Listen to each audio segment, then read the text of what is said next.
first clip is taken from one of Twin Paranormal's investigations.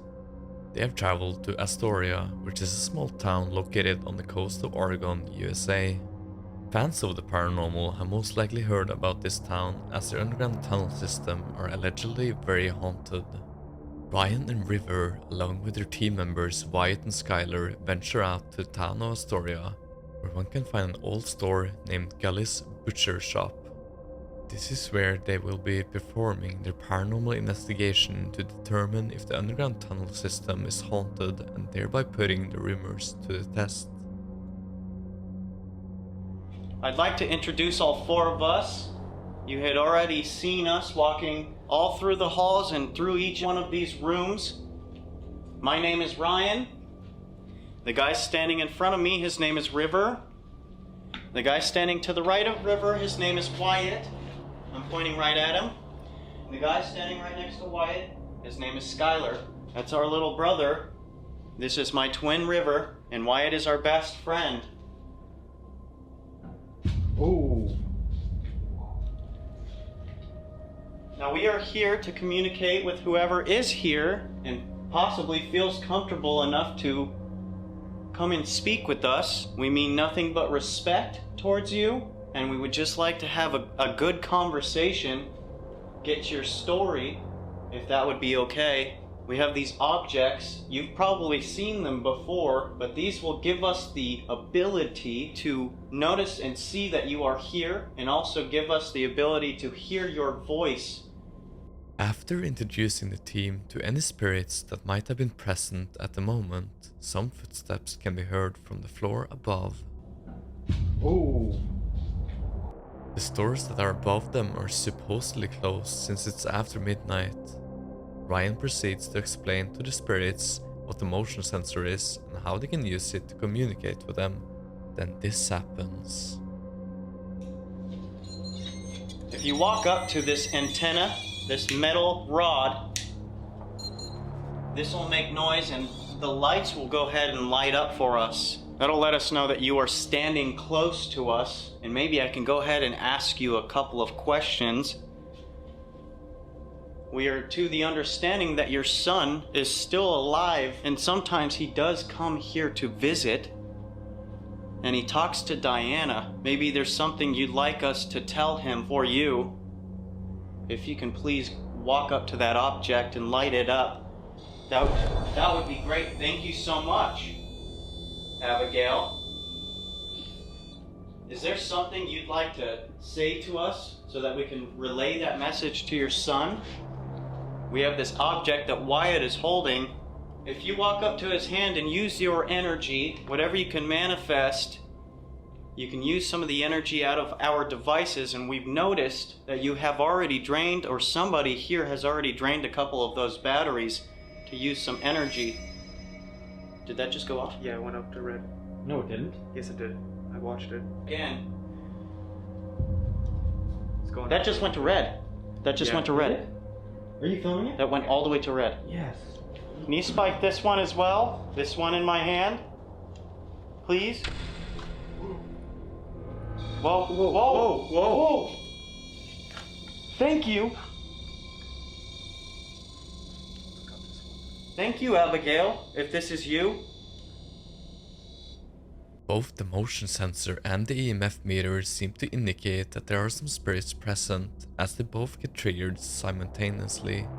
But the most shocking evidence is yet to come, as one of the cameras is able to capture a horrifying apparition. Set it over here in this walkway. If you can come over to us and use your energy. Give us a sign that you are here with that.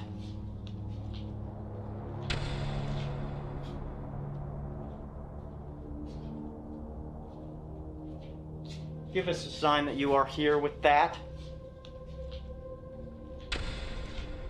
Throughout the investigation, the team hears many things throughout the basement area that can indicate some paranormal presence among them.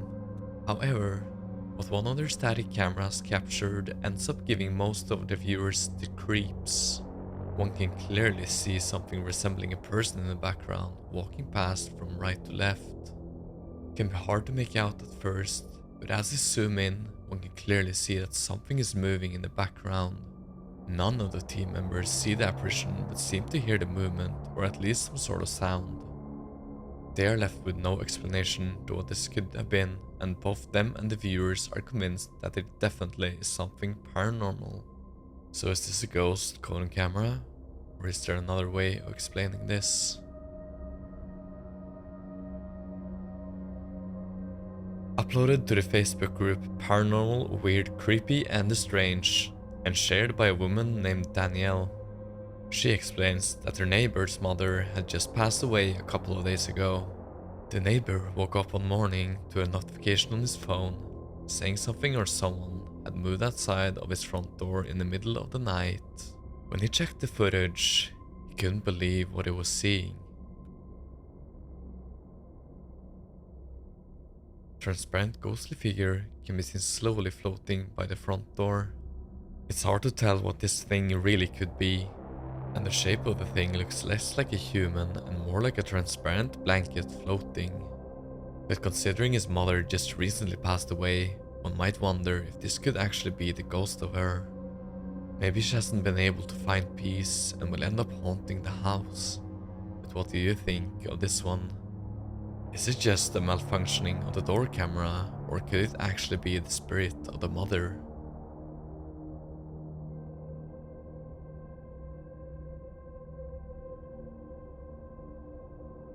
Posted to Facebook by Kimberly, she explains that she has had a Tapo cam recording her bedroom while she's asleep. What she captures one night will surely give you the creeps.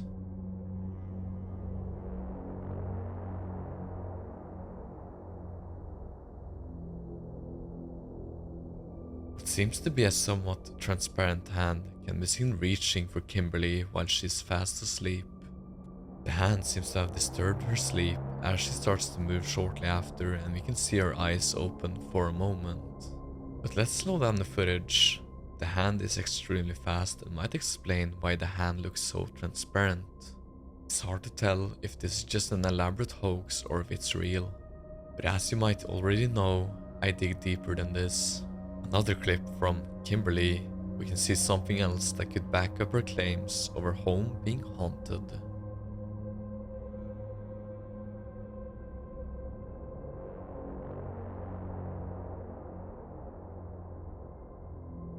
Some kind of shadow can be seen strafing past the bed while nobody else was at home.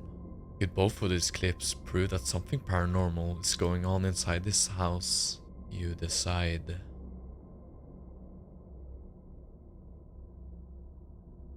Ghost Tech Paranormal find themselves in the now abandoned Petworth Chapel. The chapel was built in 1865 by Lord Lickenfield. At some point, the chapel was also used as the local morgue. The team consists of Jeff, the lead investigator, Phil, tech manager, and Mark, who is also an investigator. They visited the chapel in December of 2020.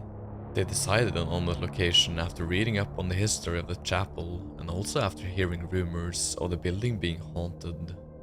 The paranormal evidence they captured during their visit was shocking, even for them.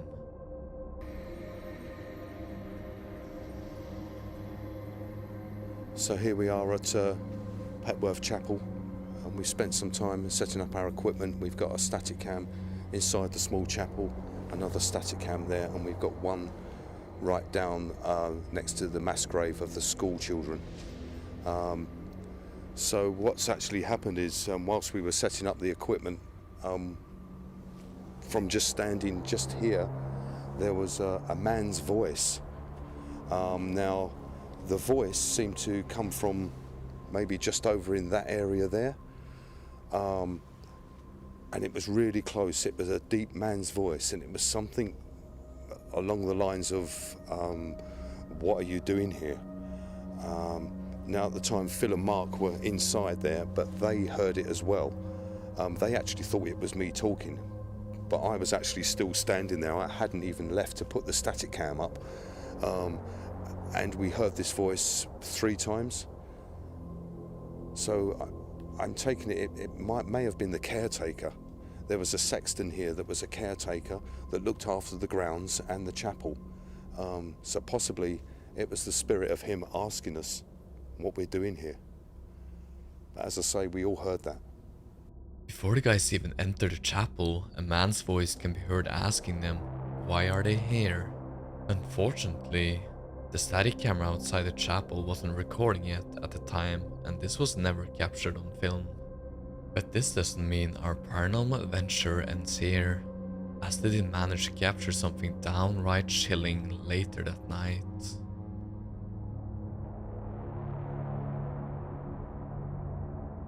We now decide to take some full spectrum pictures to capture any anomalies.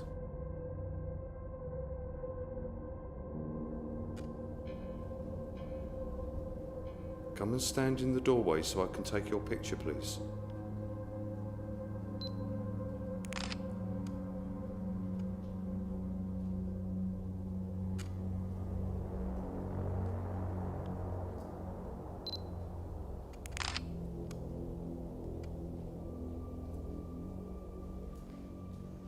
Okay, Phil, if you point your camera down to the floor, let's take a picture of that.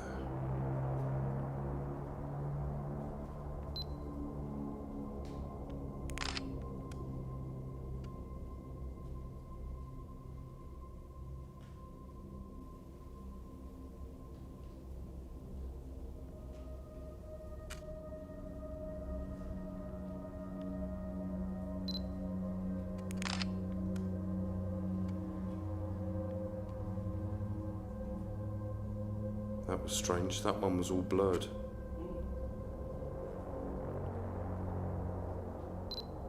Point your camera to the floor, Phil, a bit further.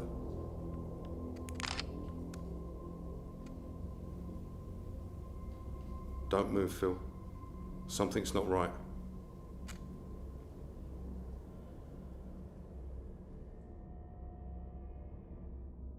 Jeff is able to capture something that looks like a dark shadow figure forming into what appears to be the shape of a person.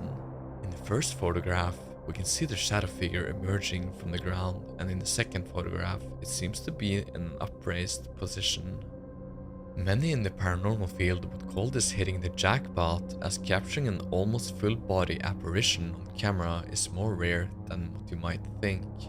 It's not obvious what this is, but the paranormal investigators of Ghost Tech Paranormal are convinced it could be one of the former caretakers at the chapel that is rumored to be haunting the place.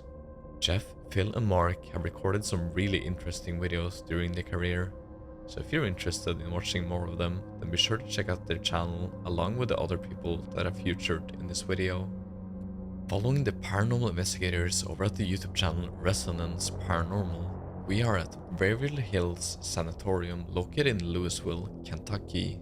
The sanatorium was opened in 1910 and originally served as a two-story hospital to accommodate tuberculosis patients.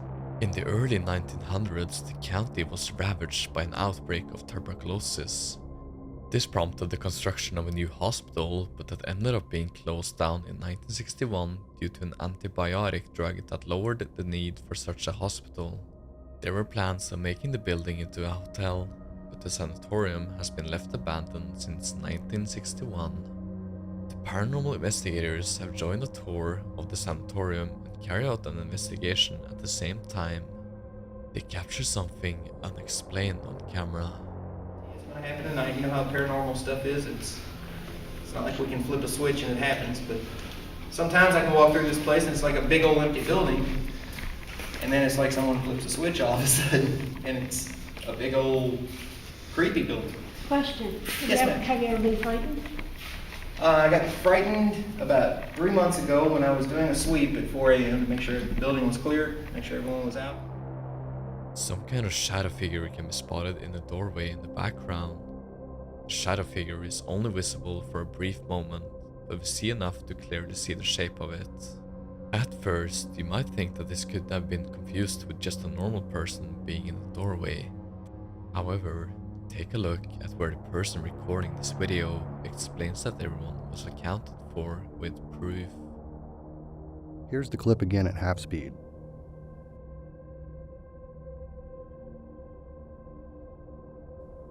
Just prior to this, I'm in the back of the room, and as I walk towards the front of the room, I'm able to document the presence of all of our team members and our tour guide in this space, with the exception of one investigator, Phil, who's down the hallway taking some photographs. Several minutes after the shadow figure is filmed, Phil returns to the room. And as you can see him in this doorway, you can clearly see light and dark values that define who he is. Even as he steps back into the door frame here, we still see those light and dark values, and we can tell that we're looking at a person. Here's a side-by-side comparison. On the left-hand side, you see the shadow figure, and on the right, our investigator, Phil. And on the top frames, I've done nothing to lighten these up, but you can clearly see those light and dark values. You can clearly see that we're looking at Phil here. You can see his pants, his shirt, which turns up white in the infrared light. You can see the straps from his backpack, and you can see his camera and the hat that he's wearing on his head. This detail does not exist on the figure on the left. On the bottom, I've lightened it up substantially so you can see this difference even clearer. No matter how much I brighten up the still frames or the video, I'm unable to bring out any detail in the figure on the left other than a black shape. In addition, the body type here is totally different. The figure on the left appears to be very slender, while Phil takes up more space in the doorway. And if you use the shape on the wall in the background as a point of reference, you can see that the height of the two figures is different as well. Here's where the top of Phil's head is, and here's the top of the head of the figure on the left. Based on this comparison, you can see that Phil is almost a full head taller than the figure on the left. Aside from general proximity, there's absolutely no similarity between the figure on the left and our investigator Phil. This leaves us with no doubt in our minds that the figure on the left and the figure on the right are not the same. With everybody in the building accounted for, including our tour guide, we're left with absolutely no explanation for the figure on the left. So did the paranormal investigators over at Resonance Paranormal capture evidence of a shadow figure entity haunting the sanatorium back in 2012? I'll let you be the judge of this one, as always. Now, if you want more clips, then be sure to check out some of these videos. I hope you like these top 5 scary ghost videos caught on camera. Be sure to like and subscribe for more content in the future here at T10 Paranormal.